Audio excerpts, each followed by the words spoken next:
We decided, Jerry, to tackle the issues that matter most in our community, and got an esteemed panel here. Maggie Blaze, she's the president CEO of Free Yourself Women Foundation, as well as Carolyn Lourdes, Safe Outlet House, founder, executive director, and Jameson Mercier. We just talked to him. Did I say your name right? Jameson Mercier. I got that right? I say the last name again, Rick? Mercier. Mercier. Okay. Mercier. Did I say that right? Mercier. Oh, wait, again? Mercier. Mercier. Mercier. Mercier. Okay. All right. So this is exciting. He's a licensed clinical social worker, and you all have all dealt with this issue, and of course the beautiful butterfly here. She's going to do a piece for us on the show today. All right. So let's get right into it, Jerry. My question? Yeah. Well, really, James, really, what's the title? What is it? The Haitian therapist. Haitian therapist. What exactly do that mean? And a better question is, if I was dealing with blank in my life, what would that be? I need to call you for help. Well, I tell you what, you don't have to be Haitian to come and see the Haitian therapist. That's for sure. Let's clarify that. All right. It's not just for Haitians. Therapy benefits everybody. But me, why I call myself the Haitian therapist is because in our community, not just Haitians, but the black community in general, we don't seek therapy. And there aren't people to service not only Haitians, but people of Caribbean descent. Black people in general don't seek therapy. Even when they're looking, they may not see someone that resembles them. So I just make myself easily to be found. All right.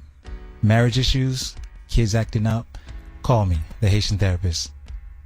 Okay. And I think that one thing someone mentioned earlier, that sometimes men, I don't want to say black men, but people, just as a fear or stigma about any kind of therapy help that may be sought. Do you find that to be part of the problem? Just like absolutely.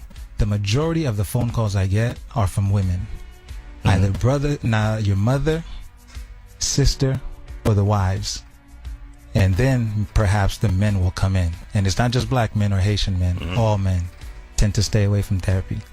Wow, some kind of guilt thing, or just you feel less than, I don't know how to say, a man, but...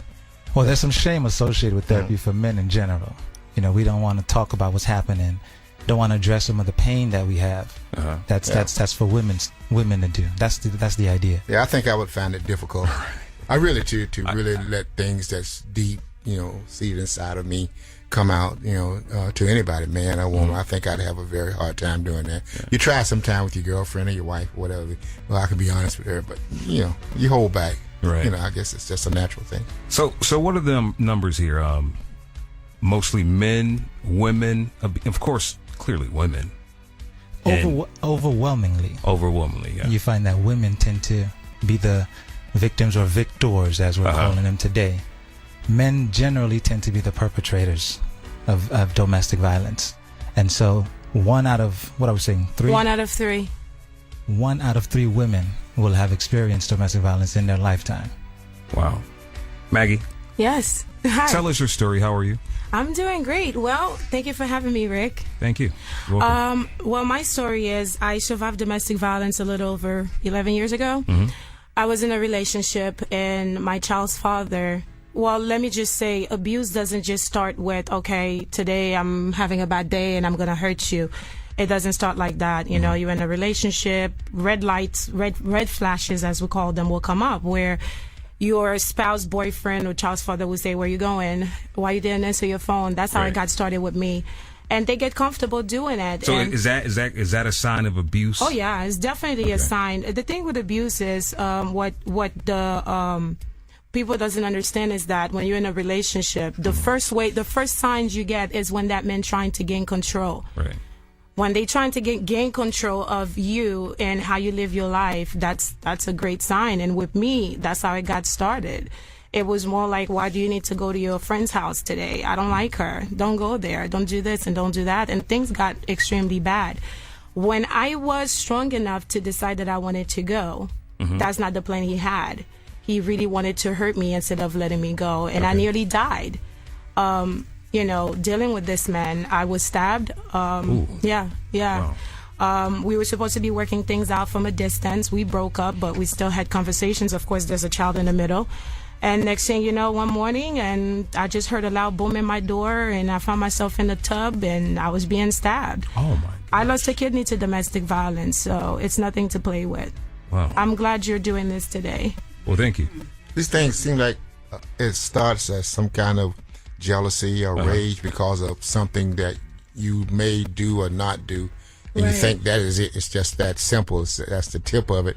But inside, there's some other issues and problems coming on or going on that comes out later in the relationship, and it becomes just all-out abuse instead of just getting angry one day because blank happened. You know, it's kind of a crazy thing, but I've seen it. Friends of mine, male and female, I've seen get caught up like this. It's a trip. Yeah, a lot more questions to ask. And one, how does a man? How is a man abused? And we'll talk about that and the effects that it has on children. And we're going to get Carolyn's story as well, okay? When we come back, Hot 105. Announcing the AutoNation Price Markdown. Right now at AutoNation Ford, the new 2014 Ford Fusion or 2014 Ford Escape. Your choice. Markdown $249 a month. Sign and drive. Or new 2014 Ford Explorer.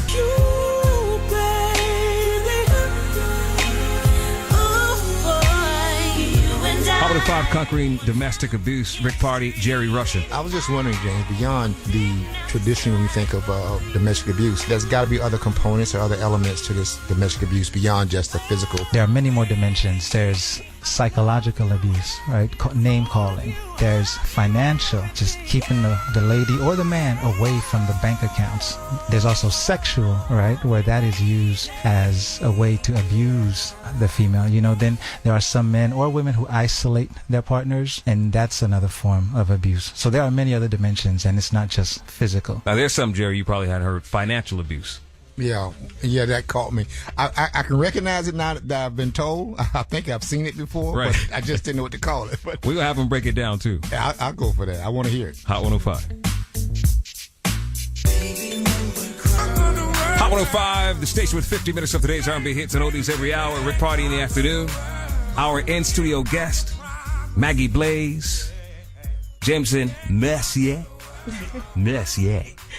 Rebecca Butterfly Vaughn, and we're going to talk to Carolyn Lourdes shortly. Jerry, now, Jameson just broke down, well, he didn't break down, but he said financial abuse is type of abuse. Yeah. Kinda, it makes sense, but I've never had anyone actually speak to it or address it, the financial abuse in a relationship. But as soon as I heard it, it's like, yeah, I think I've seen it. I think I've been there, actually. So you're saying you've been abused? Well, I've been there. I could have been the abuser. Really, I I don't won't wanna get say that. into the details, Gotcha. really, but I understand that when he said it, so it makes sense. But tell me, man, how does that work? I mean,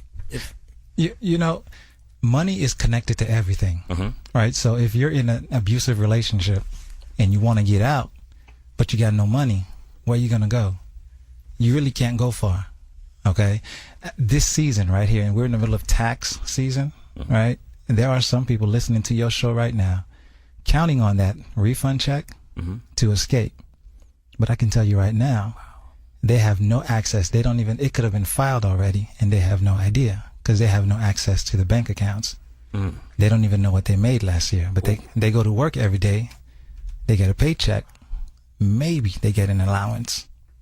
All right. And they're kept in the dark. Oh, absolutely. Wow.